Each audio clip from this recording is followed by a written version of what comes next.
ओम शांति। मुरली की तारीख है 2/3/2026।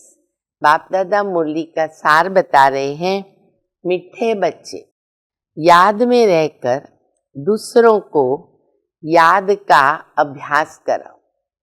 खुद भी रहना है याद में और दूसरों को अभ्यास कराना है। योग कराने वाले का बुद्धि योग इधर उधर भटकना नहीं चाहिए।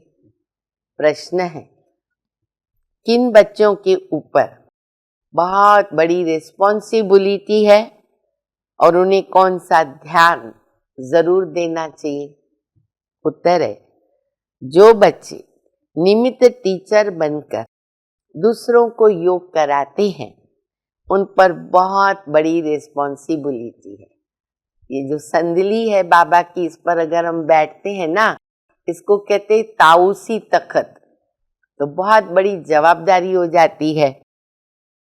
अगर योग कराते समय बुद्धि बाहर भटकती है तो सर्विस के बजाय डिसर्विस करते हैं। इसलिए ये ध्यान रखना है कि मेरे द्वारा पुण्य का काम होता रहे।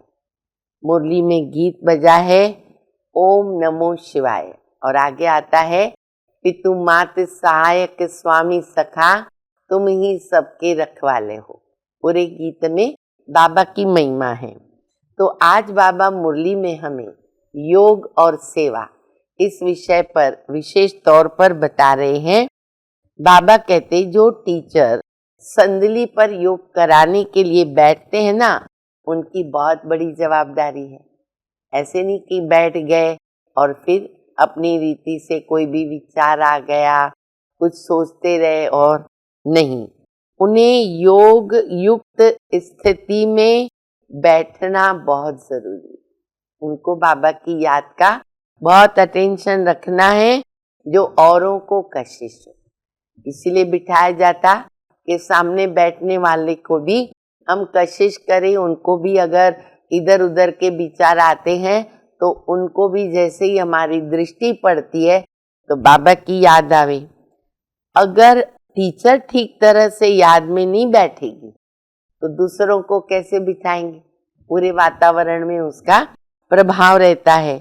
तो फिर बाबा कहते बच्चे सर्विस के बजाय क्या हो जाता है, डिसर्विस हो जाती है। तो चेक करो कि मेरा बुद्धि योग कहाँ बाहर तो नहीं भटकता है। ऊपर योग कराते समय विशेष चेक करना है, नहीं तो क्या होगा, पद भ्रष्ट हो जाएगा। हर एक को अपने को देखना पड़े, सच्चा टीचर होकर के बैठना है। क्योंकि बाबा का फरमान है कि बच्चे चलते फिरते हर कर्म करते हुए मुझे याद करो। तुम आशिक हो उस एक माशूक के। तो बाबा कहते बच्चे, अगर तुमको ऐसे लगता है कि मेरा बुद्धि योग बाहर भटकता है तो भले आप बता दो कि मैं योग्य नहीं हूँ ऊपर बैठ के योग कराने के लिए।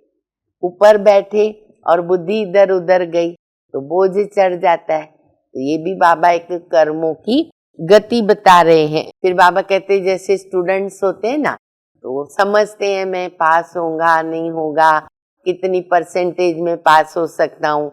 और जो टीचर पढ़ाने वाले हैं वो भी तो समझते स्टूडेंट्स को कि ये कैसे पास हो सकता है, पास होगा कि नहीं होगा। फिर बाबा ने आज की मुरली में ना भंडारी को याद किया है। भंडारी माना भोली दादी।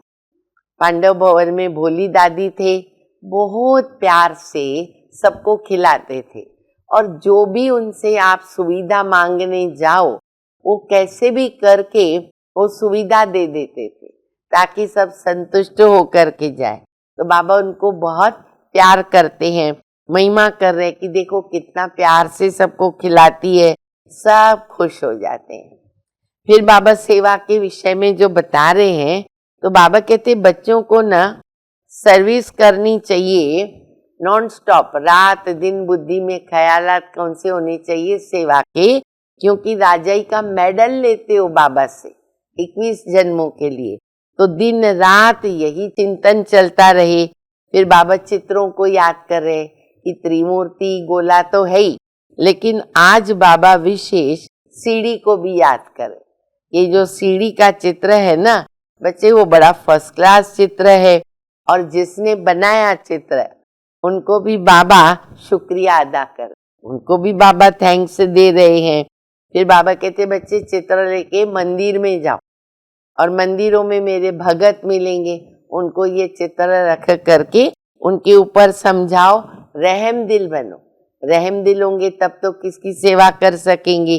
दिल में आना चाहिए, ये बात सुनो ध्यान से, क्या आना चाहिए कि जब तक हम किसी को आप समान नहीं बनाएंगे ना, भोजन नहीं खाएंगे। कोई पुण्य का काम तो करूं, और पहले दादियां ऐसे करती थी, जब तक किसको बाबा का परिचय नहीं दिया, मुख में कुछ डालते नहीं।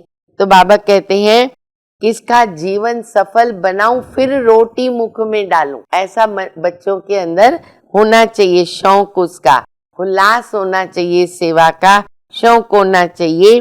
फिर बाबा मैगजीन वालों को भी आज याद कर रहे कि देखो कितनी मैगजीन बनती है, पर कई बच्चे ना मैगजीन पूरी पढ़ते ही नहीं है, समझते ये मैगजीन बाहर वालों के लिए है, हमारे लिए थोड़ी है। बाबा पूछते हैं पूरा मैगजीन पढ़ा, सारा मैगजीन पढ़ा तुमने, क्योंकि उसमें भी बहुत सीखने को मिलता है।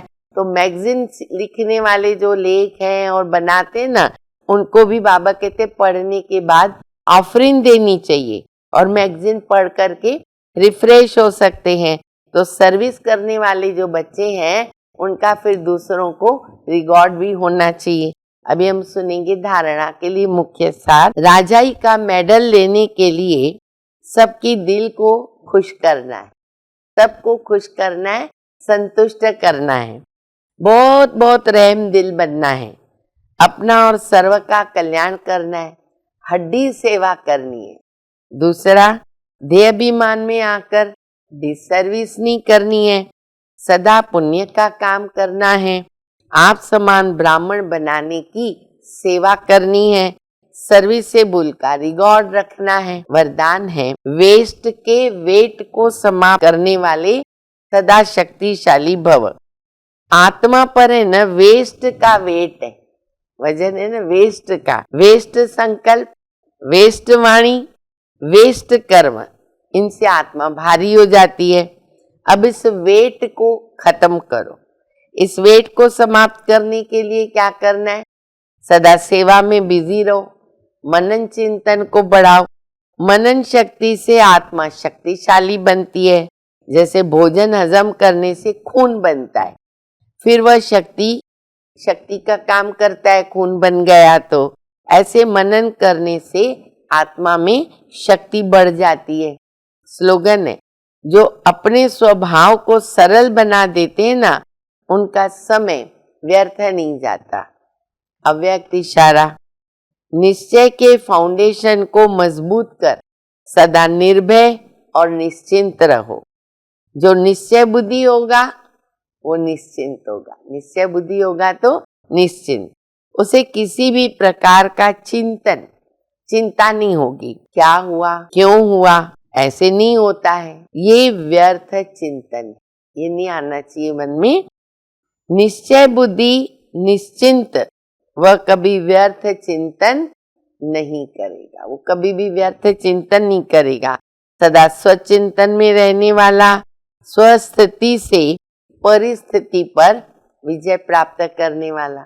इसीलिए निश्चय बुद्धि भी रहना है, निश्चिंत भी रहना है, और कहावत है निश्चय बुद्धि विजयंती।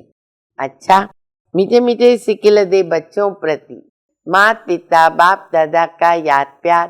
Good morning. रूहानी बाप की रूहानी बच्चों को नमस्ते। हम सभी रूहानी बच्चों की रूहानी माता पिता बाप दादा को याद प्यार। गुड मॉर्निंग, नमस्ते नमस्ते, शुक्रिया बाबा शुक्रिया। ओम शांति।